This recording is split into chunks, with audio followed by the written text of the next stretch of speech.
bersungguh-sungguh ibadah, niscaya mendapat kebahagiaan dalam bulan Ramadan itu karena sudah terbiasa beribadah. Wa huwa, dan itu Sya'ban syahrun Nabi sallallahu ta'ala alaihi wa alihi wasallam. Sya'ban itu bulan Nabi Muhammad sallallahu alaihi wa alihi wasallam, sebagaimana disebutkan dalam hadisnya, wa Sya'banu syahri wa syuqqa fihi al-qamar li Rasulillah sallallahu ta'ala alaihi wa alihi wasallam. Bulan dibelah dua di dalam bulan Sya'ban untuk menyatakan kebenaran Rasulullah sallallahu alaihi wa alihi wasallam. Wa huwa syahrus salati 'ala nabi sallallahu ta'ala alaihi wa alihi wasallam.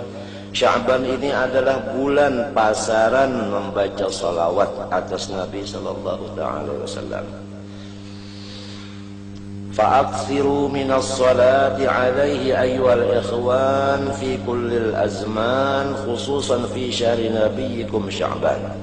Hai saudaraku seagama, banyak-banyaklah kamu membaca salawat kepada Nabi sallallahu alaihi wasallam setiap masa istimewa di dalam bulan Nabi kamu, yaitu Sya'ban ini. Wa fi lailati nisfihi tuqsamu ajalul ibad wa yuhkamu fiha bil qurbi wal bi'ad.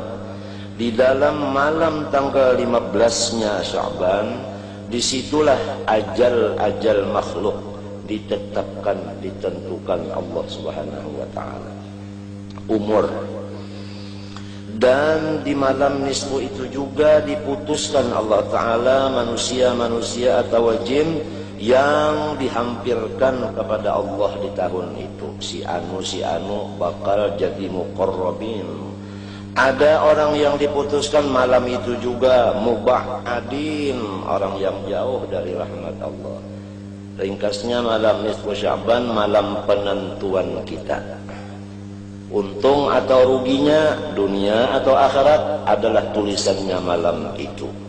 Oleh sebab itu kita sebelum datang malam itu banyak taubat dan istighfar, banyak bersedekah, banyak membaca salawat, minta ampun kepada ibu bapak, ziarah kepada aulia. Kemudian selalu kita itu akhir daripada hari 14 sudah asar menghadang maghrib. Di situ banyak kita tawassul, istighfar, minta rahmat kepada Allah Ta'ala. Kemudian sembahyang maghrib berjamaah. Kemudian membaca Yasin 3 kali bulik.